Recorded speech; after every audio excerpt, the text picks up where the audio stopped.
Welcome, Leo Virgo, to your chakra reading for May. Hope you friends are doing great out there. If you friends like this, please like and subscribe. Okay, guys, let's see what's going on with your chakras. Straight into May over here. I did put up the lunar eclipse video to kind of show what's going on with that lunar eclipse and how it's going to affect you. It's the majority of most people, it's showing that's really what's going on with most people.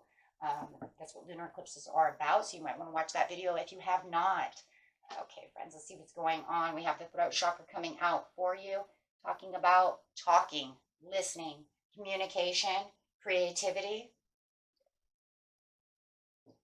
Okay. We'll also get another card in just a minute, but let's see what's going on over here. We have this sacral inner space with the sacral chakra also coming out. This is located just above the belly button. This is talking about that tenderness, that sensitivities, and the intentions of what it is you really want. This is where we manifest to get our inner strength and inner power for the things that we are sensitive about and that we truly do desire. You have the desire within the sacral chakra, but it won't really work unless you get the intentions out of what it is you really are sensitive and tender about. Really making those try to manifest itself. Let's see what's going on next. Is the chamber of the violet flame. This is about karmic release, radical transformations. So this is all purple. So there's talking about using that intuition to understand this karmic relationships that are around you, really releasing what it is that you know is toxic around you, or something that you just don't feel is necessary within your life anymore. It doesn't even have to be toxicity. It could just be, I'm holding on to this and I know it's just not good for me anymore. It's just lost its kind of power, but it still feels like it might have a grip on you. So releasing that, you will also show the crown chakra as well. So that will bring you into the knowing that it's time, right? So really having that and really using those intentions and really speaking about it, knowing about it, maybe even creatively finding ways to let go so it doesn't feel like you're, really losing something, right? Sometimes we feel like we're still losing something even though we know we don't really want it. It's an interesting factor, right?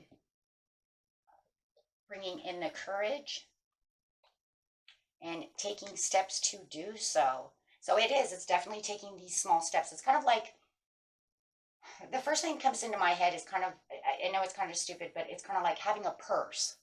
You have this purse, but you know you don't want to use it, right? But you have this attachment to it, but you don't want to let it go. But I'm not going to use it. So I just put it in my closet because I really like this purse.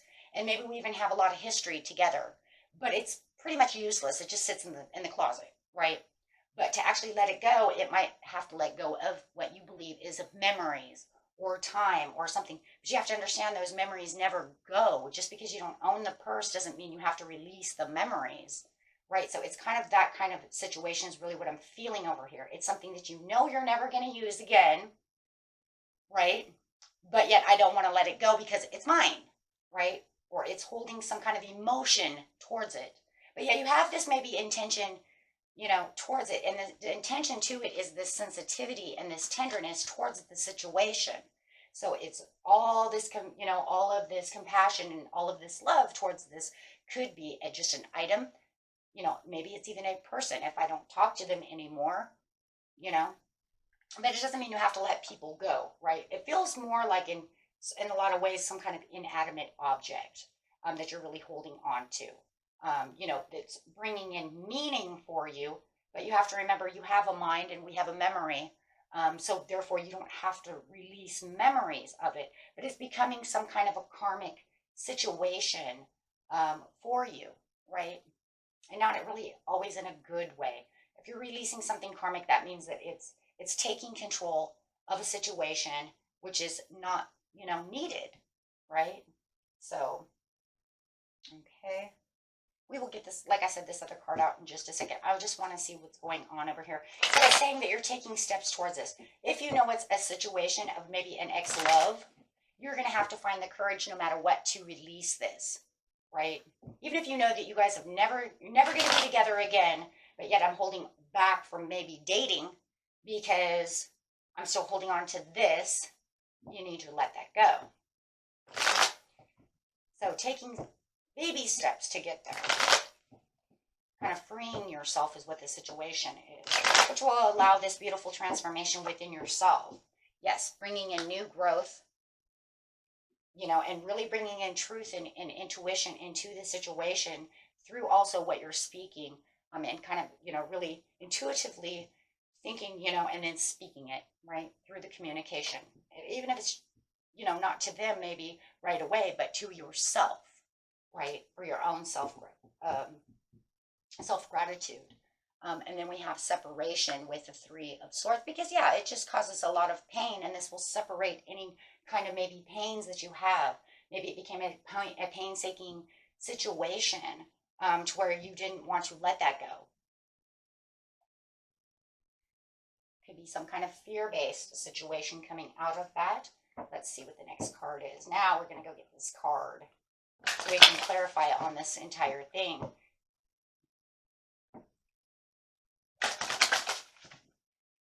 Okay. Fine, please.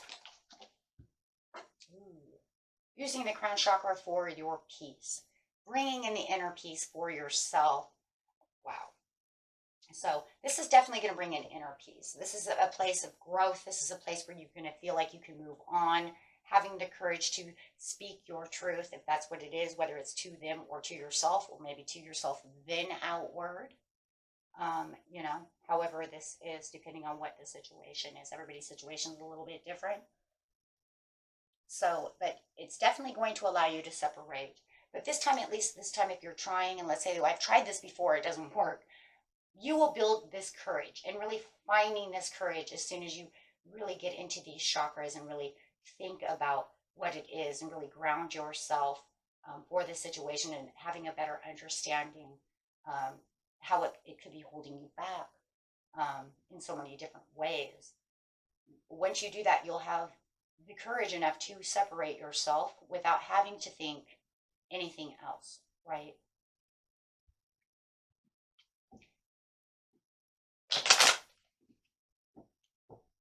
Okay.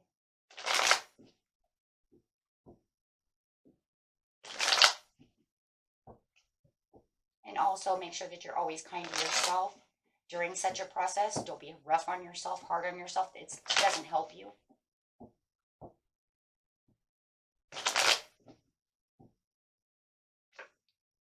Okay. You have the Ten of Cups upside down, saying that it's nothing but unsatisfactory. It really does nothing for you. You know this. Could be something you've been struggling with for quite a while. It's really listening to your own intuition, listening to your own. Once you kind of listen to your intuition, it will hit your analytical thinking, and then you can really learn the process of how to do this, and doing it the loving, compassionate way to yourself, and then pushing that out to the other if you're dealing with another person. And this is because you feel like, you know, holding on to this is just a bad choice, a karmically bad choice. This is a card of karma, and it's saying this is karmically bad. It means that if you had a karmic soulmate, that is over. It was only here for a learning lesson. You've learned what you were supposed to learn from them. If it is a soulmate, it's harder to pull away because you feel that connectedness, right? It doesn't matter if it's a bad karma or a good karma. You know, you're going to feel connected. But as you learn, and whatever it is that your soul learned from that, it's time to move on so that you can grow. They were here for a reason. You were there for them. They were here for you. It was a part of the chart. It was a part of the process. And now it's over, right?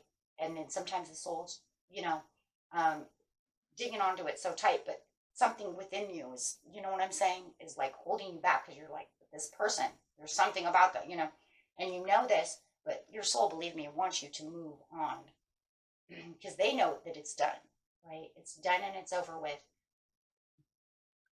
This whole situation could cause some drama.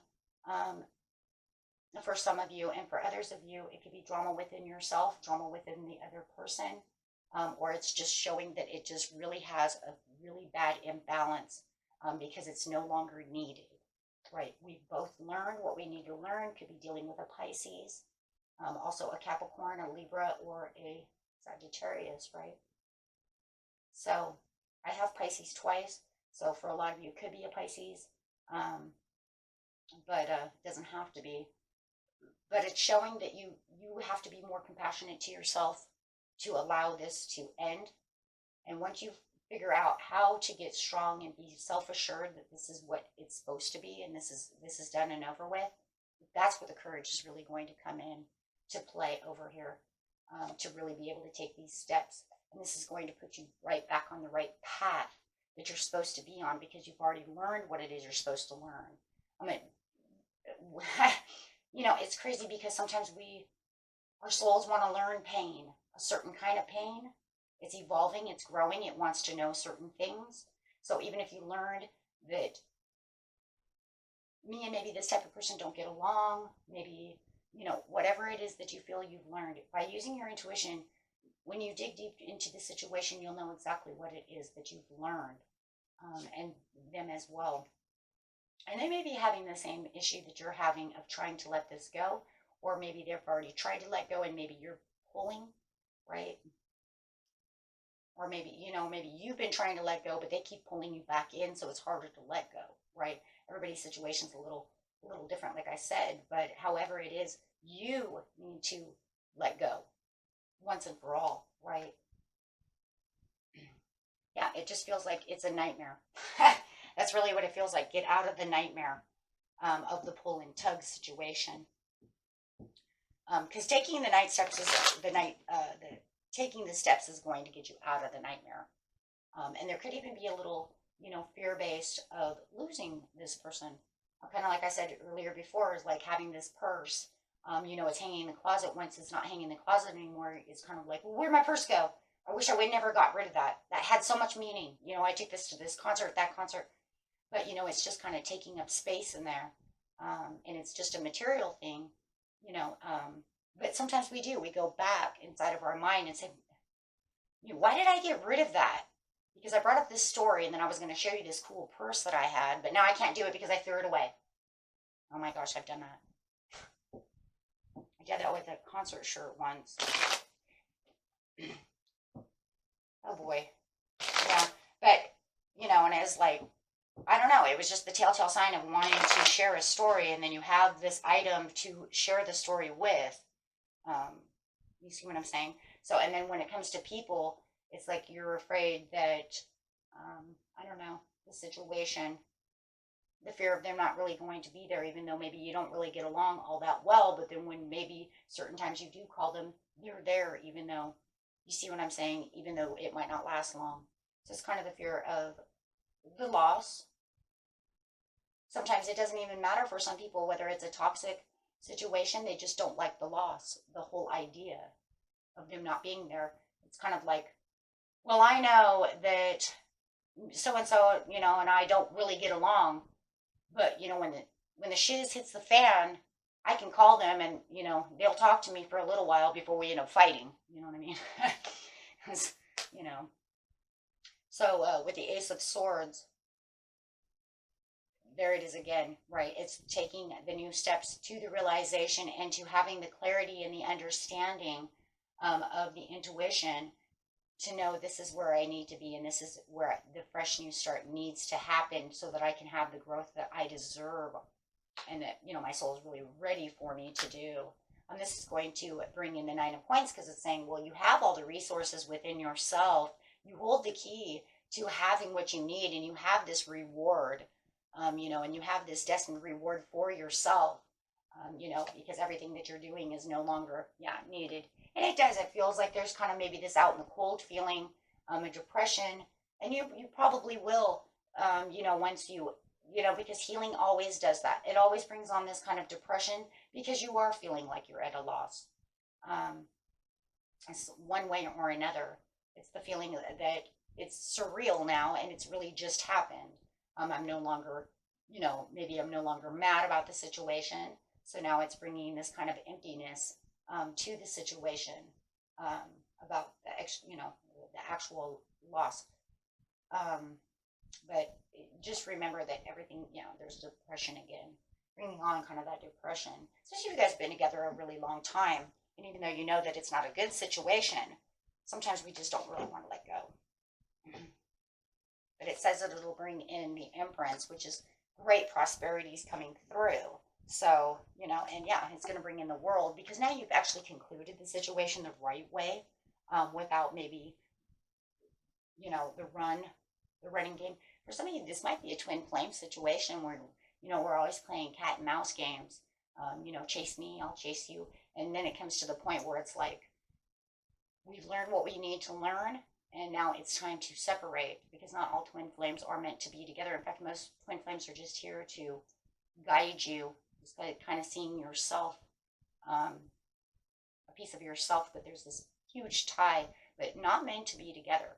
That's the biggest thing there. They're not meant to be together. They're there to learn from. It's like learning a piece of yourself about the situation. So what you've learned, what you need to learn, most twin flames kind of separate, and then sometimes in life they'll end up coming back together if it's necessary. So in some ways it could be definitely that as well, where it's just kind of ended. We've kind of done our journey, and it's over till the next time. You know what I mean? It's like, okay, and the next time might be the next life, or it could literally be 20 years from now, and then we'll run back into each other, which is, crazy, because it's like, it took me all that time to get past this, and then here you come trotting back in with a different scenario. Okay, and that was it for you, my friends. Until next time, peace and love. Bye-bye.